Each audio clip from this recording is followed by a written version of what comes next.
All right, what a cool intro. Welcome, fight fans. It's your boy Blue, and this is the second episode of BLÜ-FC. So we're going to quickly go over again the general kind of outline. So first, we're obviously going to talk about the last event, UFC 265, the pay-per-view. We're going to discuss that a bit. And because there's no event this next Saturday, instead of going over my picks and predictions and the odds and stuff like that, we're just going to have a fun discussion today. Today, we're going to be talking about the judging in MMA. There's been a lot of problems recently. We'll get into that a lot later, but for now, like I said, we will start with the last event. So, obviously, UFC 265, Lewis versus Gane. The first one is the prelim that I was talking to you guys about, that I said everybody has got to watch this one. That would be Fiziev and Bobby Green. I promised fireworks, and it delivered. This is why you watch the prelims, and also why you should maybe listen to what I say, at least sometimes. But yeah, so my prediction for that one was Fiziev by decision, because I thought he would just kind of overwhelm Bobby Green, and I was definitely right. He won by decision, and he definitely did dominate him for 2 out of the 3 rounds. But I mean, when you know you're going to win the decision with the first 2 rounds, you can take it easy the third one and not get knocked out. Don't take it too hard, you know? So yeah, that was the first one, the prelim. The next one was Song Yadong and Casey Kenny. This was the first one on the main card. So my prediction for that one was a decision for Kenny. And I said that because of the Dominic Cruz fight last time. I mean, you know, not everybody can take Dominic Cruz to a decision like that. And I think it was a split decision, I think I said it was. So pretty impressive, but the result, Song Yadong got the split decision, and I said it was going to be really close. Yes, I did pick Kenny, but I said it was going to be really close. I don't really like being wrong, obviously, and I'm not usually wrong, but when I say it's going to be super close and it's a decision that could go either way, I don't really consider that too wrong of a result. In fact, it was pretty close, and it was a split. But saying that, I will say this is what I was talking about last episode about the judging scores, and that's also why we're going to be talking about that later in the stream today, because it didn't affect the outcome. Song Yadong still won, and he deserved it, but I really don't think it was a split. I mean, it was pretty clearly at least 29-28 for Yadong. You could maybe make an argument 30-27 for Yadong, but have you seen? Oh my God. That's funny. Okay. I was distracted by a hilarious comment made by one of our other members of the group. Anyway, back to the UFC. But yeah, we'll talk more about those scores at the little bit farther on in the stream, because yeah, that was a bit of a weird one there. It was weird. It shouldn't have been a split. There's no way. Anyway, so yeah, Song Yadong looked amazing. In fact, he was so good that Dana White even actually talked about him in the press event after the fights there. And this is where I normally, obviously, I talk about where people fit in the rankings and who the person should fight next. Song Yadong doesn't have a ranking yet, but I will say he's proven how good he's become. Because I mean, like I said, with Casey Kenny, he took Dominic Cruz to a decision. Or does he? No, he doesn't have a. No, I don't think he has a ranking anyway. No, I just looked it up. That's right. No, he doesn't. But yeah, what he should get next, then, he should get somebody ranked near the bottom of the top 15, I think. I think that would be a good next step for him. He's proven he can probably handle it, and I'd like to see that next. I would say somebody like Chito Vera, somebody like Jimmy Rivera, Cody Stamen, somebody near the bottom, that would be really good to prove himself there. And I think he would stand a good chance. I really do. Now, the next one, Angela Hill and Tecia Torres. I said it was going to be Hill by decision because I saw her last couple fights. They were super close, and she thinks she won those. I think it was pretty close. She could have won, maybe, you know. Depends on who's judging. Depends on who's judging. But this one, yeah, it was not close at all. I really thought it was going to be a lot closer. And I think for anybody who's seen Hill before, they were probably just as confused as I was. She just looked really off, I guess. I don't know. She's always had that grit. She always does whatever it takes. She keeps fighting. She makes it a brawl. She puts everything into it. And I don't know. I didn't really see that. I was a little disappointed. I don't know. It was a little weird, especially after the one against Karate Hottie, you know? That one was a really close one, and she kept it going all the way to the end. Really made Watterson work for it, and I just didn't see that this time, which is disappointing. Network. Oh, man. Looking at those comments. Also, if anybody else has any comments too, I would love to hear some about the thoughts, and later, especially when we talk about the judging scores, I would love to hear anything and everything you've got to say, especially since we've got no predictions and odds this week. I'd love to hear some opinions and all of that. Anyway, so regardless of how Angela Hill looked, I mean, she didn't look great, but Tecia Torres looked really good, really good. And I would say moving forward, you could go two ways with it. You could give her somebody in the top 5. Maybe I was thinking Yan Xiaonan, I think that's how you say it.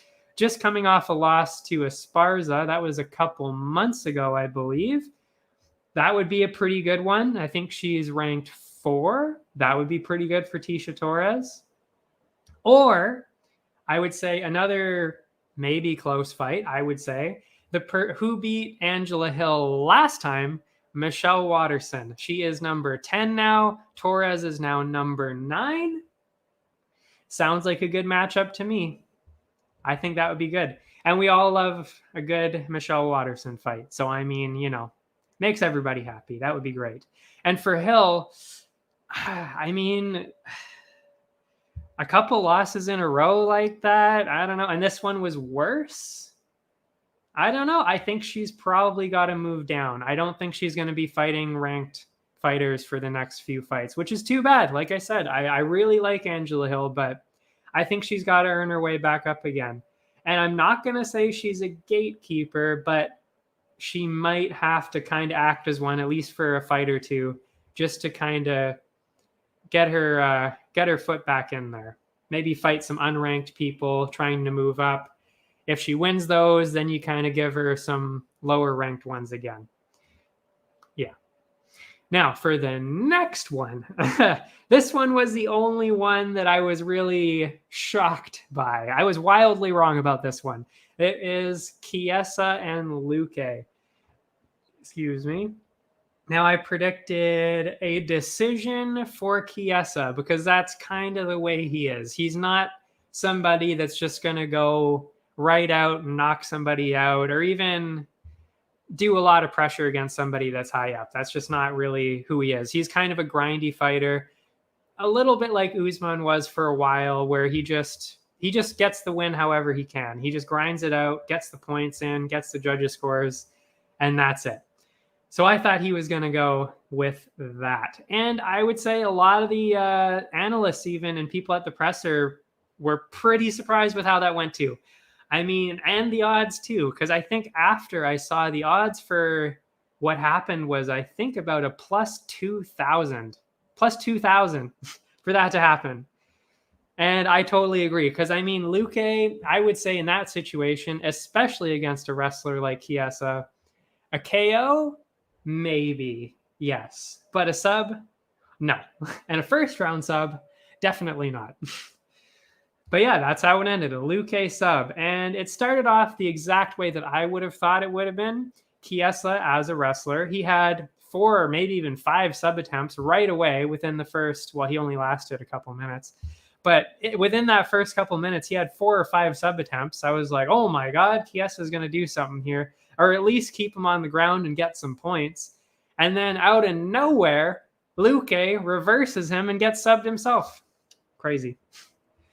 And because of that, of course, people are going crazy for Luque now. And I mean, yeah, sure, it's crazy what he just did. But I mean, I'm not going to be a hater here, but I will say I think he kind of just caught Chiesa off guard. He had no idea that that reversal was coming, and by the time that he figured out what was going on, it was just too late, and Luque just had it done already. Yeah, so honestly, I think people might need to ease the hype a little bit on that one. He looked really good, though, I will say. But do we think that he has a chance against Usman? No, I don't think so. I don't think there is even a remote chance that he would ever beat Usman. Sorry. Which is why, I just, ease off the hype train a little bit. Ease it off. But who's next for Luque now? Well, I mean, again, we've got, what was I going to say here? Well, I would say bringing it back to Edwards. Edwards deserves the next title shot, I think. He deserves it. I mean, he's got the longest win streak, I believe, now. He definitely deserves it. But, of course, we've got Colby and Usman fighting for the title in, I want to say it was November, I believe. I didn't look that up before. I should have. But, yeah, I believe it's in November. So we've got that happening. So they're booked. So who does that leave? Edwards. And then because of that, then you would have Edwards, obviously, if he wins, on a massive win streak. So he obviously would deserve the next title shot. But then you got Luque, and if he wins, makes sense to me. He should then deserve the title shot after that. I mean, makes sense. So I think that is what is next for both of those people. And along that train too, Dana White even said, actually, because people were asking about Edwards, like I would, because he does deserve the next title shot. When asked about Edwards, he even said he probably deserves the next shot, but you should also kind of keep busy. So he's also kind of saying it makes sense to take another fight. And what better fight than Luque after this? So, yeah, and I mean, that would also be kind of cool. Even just have that maybe the same night. I mean, that'd be insane. Add that into the card. That's already crazy. Wow, that'd be good. As for Burns, the only other person in the top 5 that I didn't really talk about, because he's the only other person in the equation here. He's going crazy on Twitter. And I don't know what to say. I don't know. He doesn't deserve a rematch yet. I mean, he won against Thompson, who also just didn't look very good. But, I mean, he still beat him, so props to that. But, I mean, the rest of the top 5 is just busy without him. And I would say, like I said, with Edwards and then with Luque this weekend, they're all busy without you. You're probably going to have to fight somebody else that's below. Or else you're gonna just have to wait, which is okay too. I mean, what could also work is he would take the loser of Usman Covington, which is going to be Covington, I'm sure. No offense. But yeah, I would like to see that. Burns Covington. I think that would be good. But he's going to have to wait, probably like 8 months for that or more. So I don't know. Then he'd be off for what's that, like a year almost? 9-10 months? I don't know. We'll see about that one. I'm not sure about Burns yet. We shall see. But the next one of the night was Jose Aldo and Pedro Munoz, and it went exactly how I thought it was. Not surprised at all. And honestly, I don't even know why people were really doubting him at all. If you paid attention to how any of his last fights were really the past couple of years, you'd know how ridiculously good he is. And he proved that. He dominated that whole fight. There was absolutely no chance that Munoz was going to win by decision, and there was no way he was going to do anything else either. And again, that is why I chose him as the boosted odds pick. We do have boosted odds with Bet99, which I believe is linked in the description, especially if you're on YouTube or Twitch right now. That is there for the Bet99 Sportsbook boosted odds. And I hope that you went with what I said, which was Jose Aldo winning, because you would have cashed in.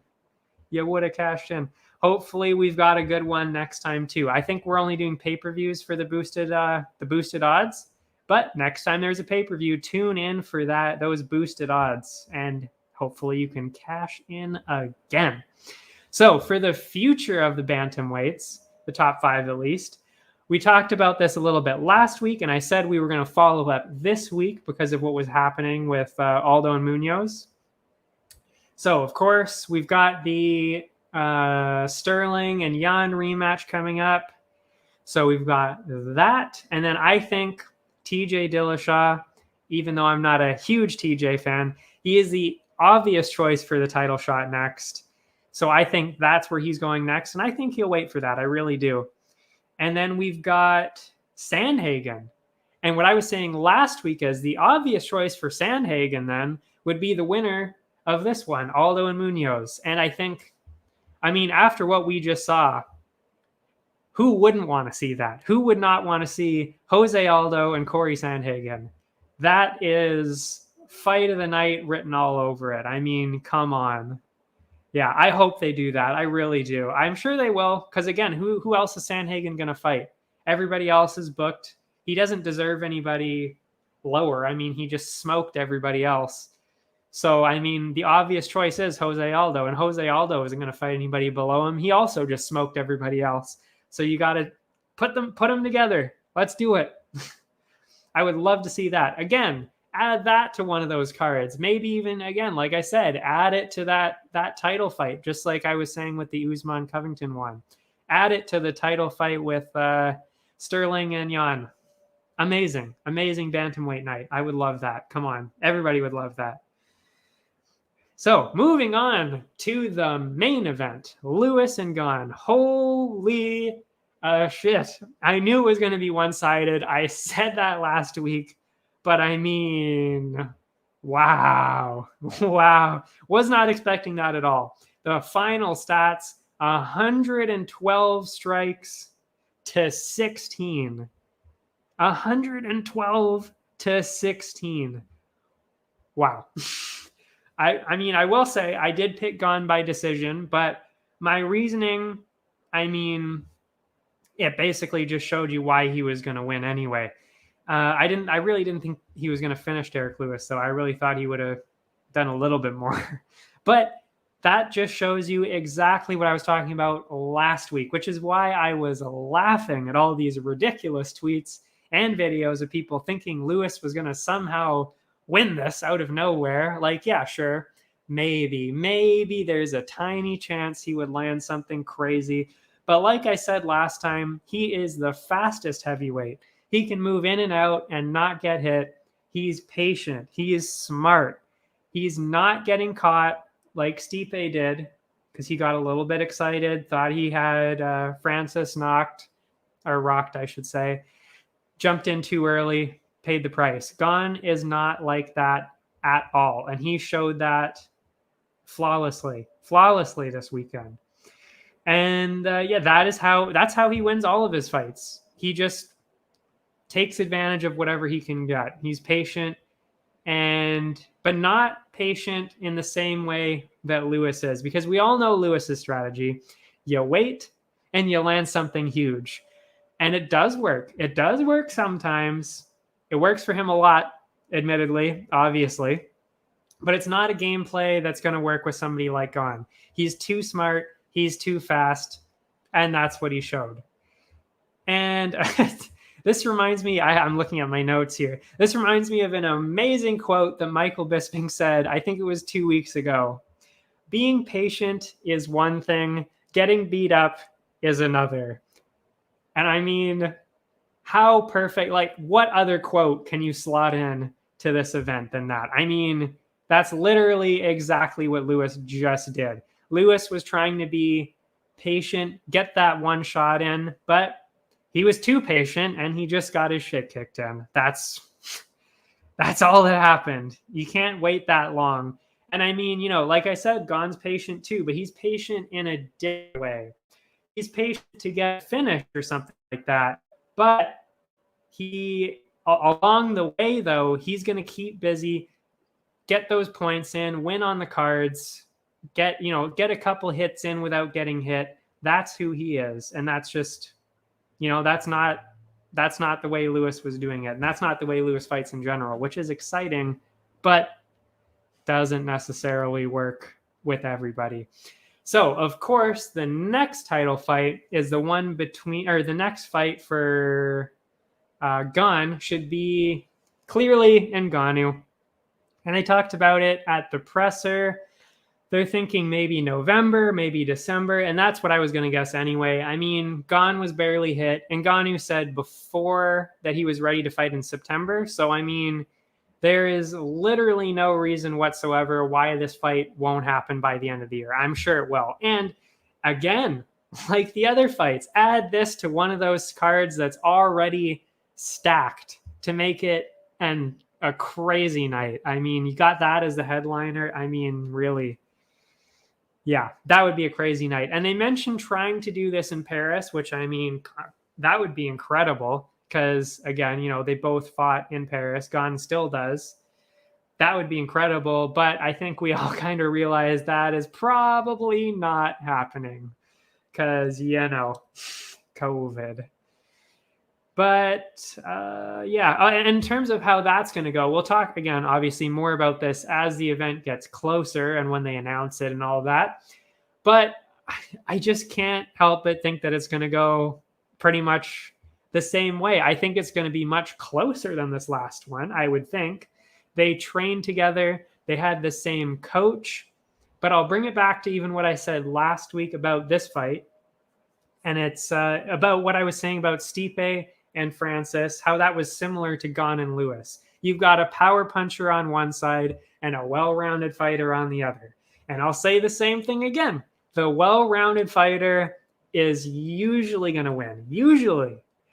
Most of the time. And I'll reiterate what I said about Gon last week before he proved me right. As I mentioned, he's endlessly patient, crazy fight IQ, and by far the fastest heavyweight. And I'm not saying that Francis has no chance whatsoever. He definitely has a chance. Because honestly, he's maybe even got more knockout power than Lewis. That's crazy to say for some people, but just remember, folks, as Dana White likes to point out, he has the world record for the hardest punch.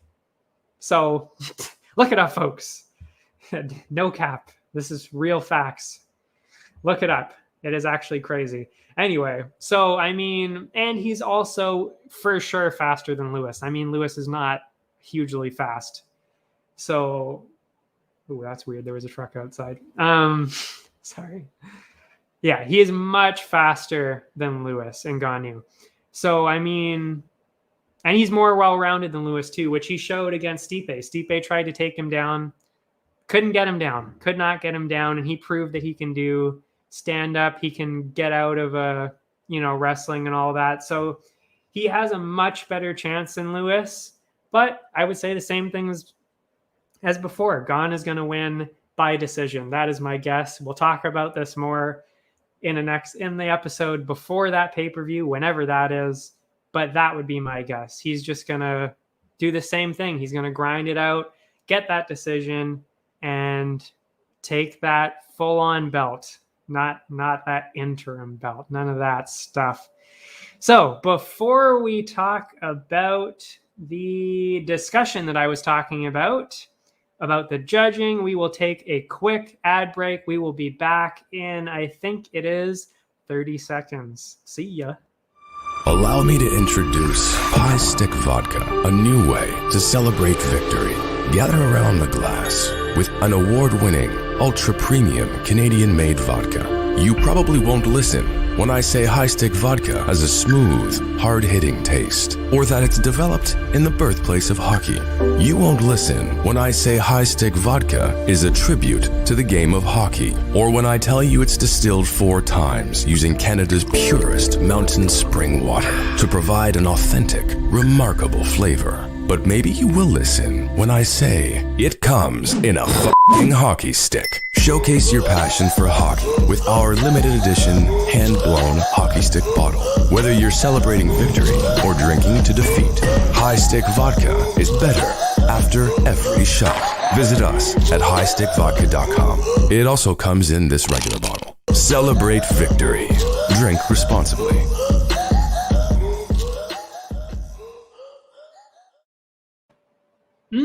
Good.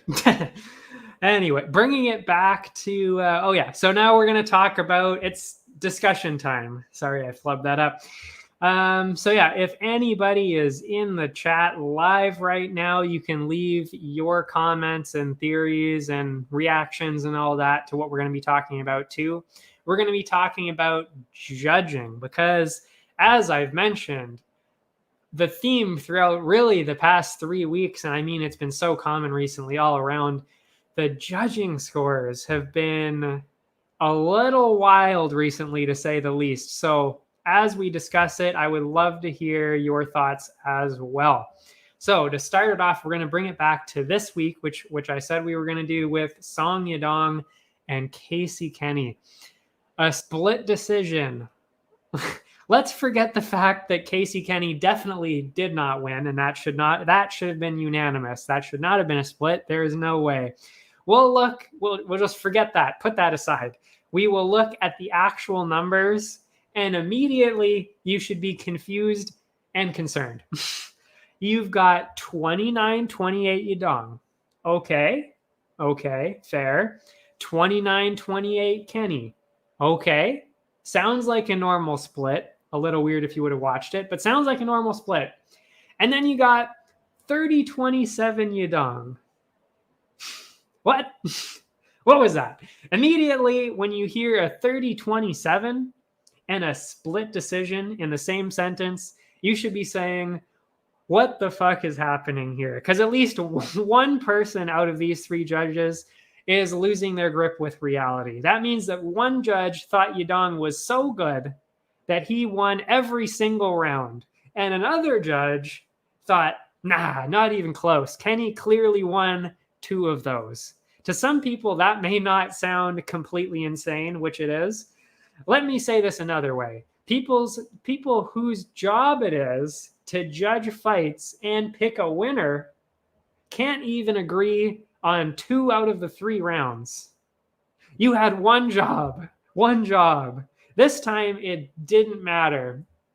But I mentioned because Yadong won and he deserved it. But I mentioned we were going to talk about this last week, 3 weeks ago, with Maycee Barber and Miranda Maverick.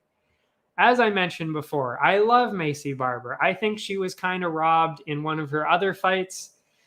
But this was insane. There was absolutely no way that Maycee Barber won that fight. And I hope I won't have to talk about this ever again.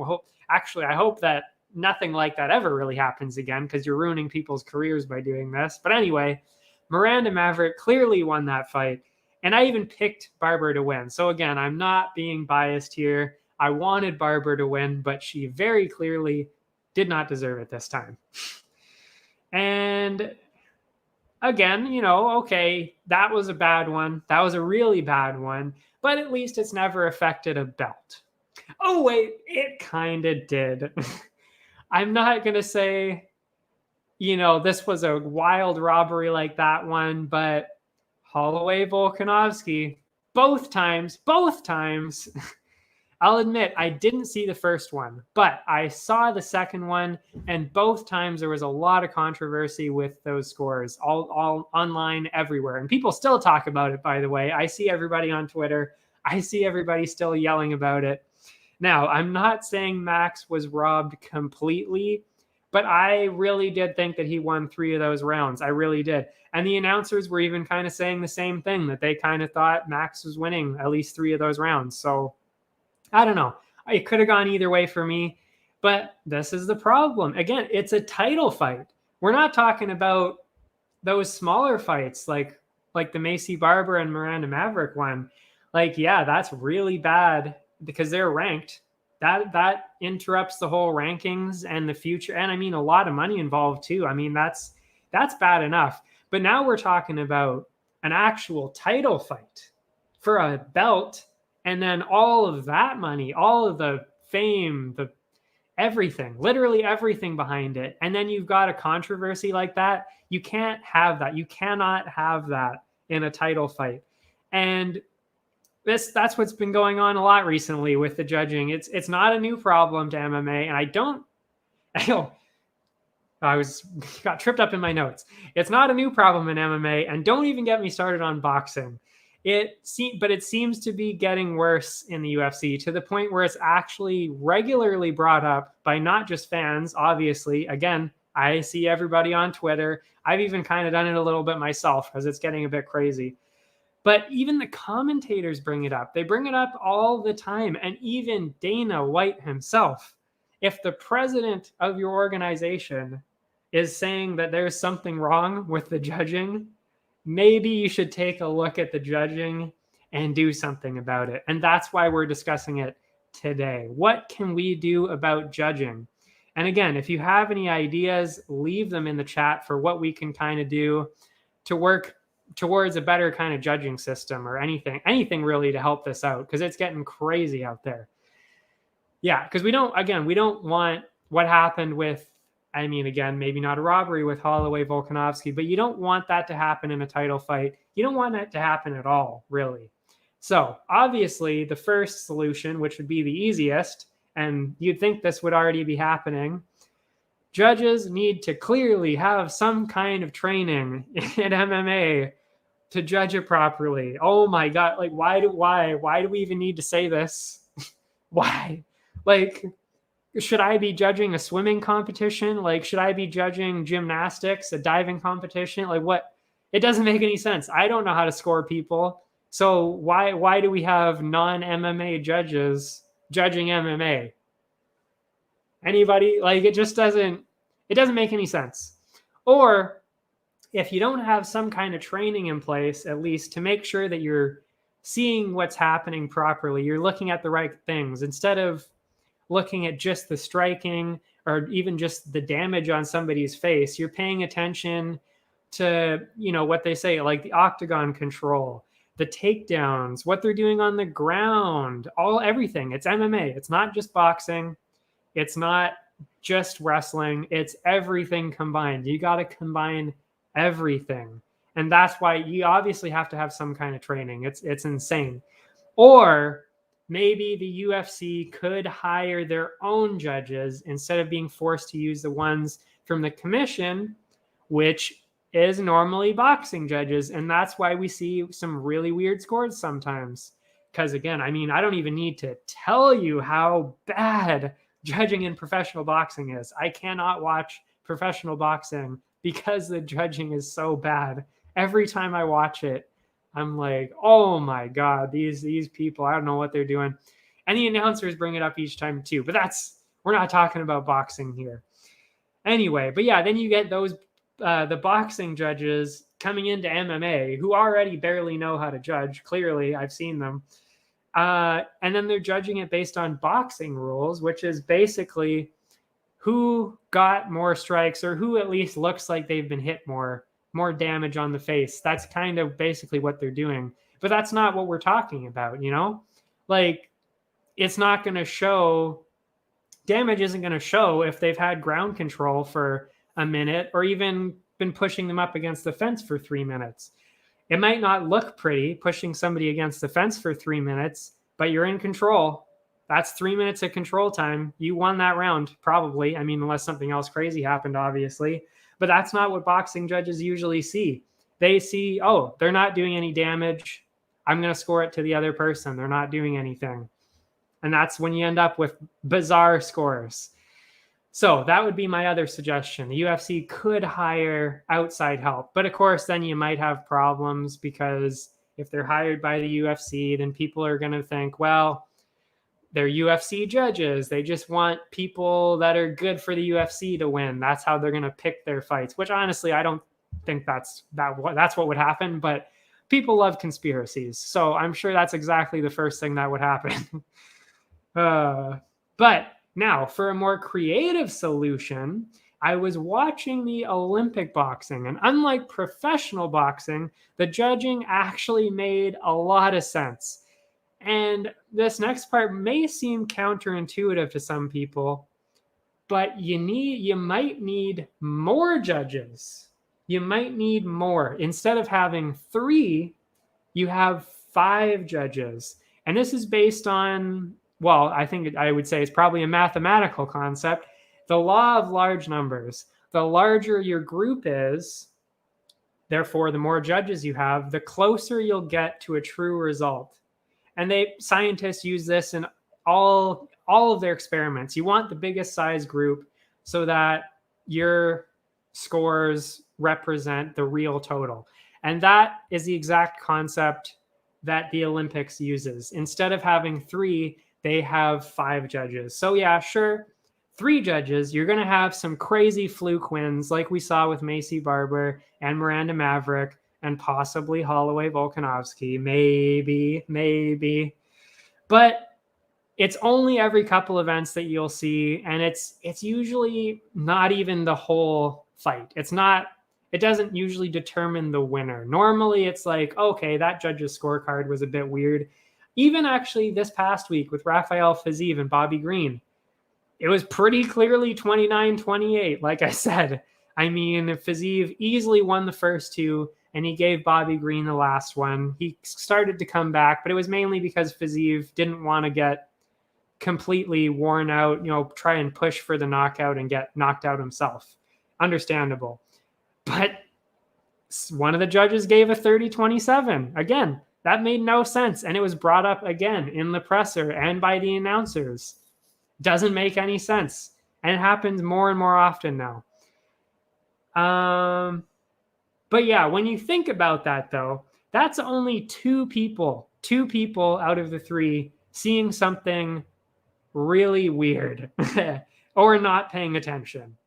But when you bring the number up to 5, you've got to have 3 people. You've got to have 3 people that either have no idea what the hell they're doing or are completely blind to shit like that. It doesn't sound like much of a difference, but it is way less likely for that to happen. And that, again, is the law of large numbers. The more judges you have, the more people you have in your group, the closer you'll get to having the real score. And I saw that especially in the Olympics with boxing with 5 judges, because, as I said, I don't watch boxing on TV because most of the time the judging is insane. If you think MMA is a bit weird sometimes, don't even bother watching boxing. It is absolute nonsense in half the fights. But when I watched the Olympics, I watched dozens of fights, and I didn't see a single one where the result did not make any sense. There were a couple of judges' cards that got it a bit weird, but because there were 5 judges, there wasn't a problem with picking the wrong person. It didn't happen in any of the ones that I saw, even the really close ones. I even thought, okay, it's kind of edging this way. I would say that person probably won, and they won on 3, maybe 4 of the cards. And excuse me. And it was like, you didn't see anything crazy. You didn't see any robberies. You didn't see any ridiculous cards ruining fights, because it just didn't happen, because there were more judges. It's less likely that way. And I think if you're going to do that, if you're going to try and fix what's happening in the UFC, I think that's actually the way to go. If you're not going to train people, if you're not going to get your own judges like the Olympics did, you know, where they bring in their own judges and all that. If you're not going to do any of that, the easiest solution, double down on the judges, bring 2 more in, have 5. And I think, honestly, you will start to see a lot of improvements, and I would love to see that. And sadly, I don't see any comments. That's too bad. I wanted to have a little bit of a discussion, but that's all right. If you're watching this on YouTube later, leave some comments below. I will be looking at them. I read all of my comments. I would love to hear your thoughts. And you know what? I'm sure we'll be talking about this again, because honestly, don't think this problem is going away anytime soon. So, as always, if you want to follow me on my socials, my Twitter is BLBeard2. I talk about UFC a lot, obviously, here on Twitter. I got Instagram, which is BLÜBEARD427. YouTube, BLÜ-FC, which is maybe where some of you are watching this now. Twitch, BLÜBEARD-FC. Again, maybe where some of you are watching now. This will all be linked wherever you're watching. It is in the description. And if you want to hear about any other sports, because we are part of a group here, the Area 51 Network, they have coverage of all the other sports. Check them out as well. See you next week. I will leave you with a short ad. Where is it? And this is what I was talking about with the Bet99. If you want to check out Bet99, this is where we do all of our odds and where we do our boosted odds for the pay-per-view. So if you want to check that out, you can check out the next slide, which I will put up after this. See you next week. We'll be talking about the next event, which is going to be back in Las Vegas. See ya.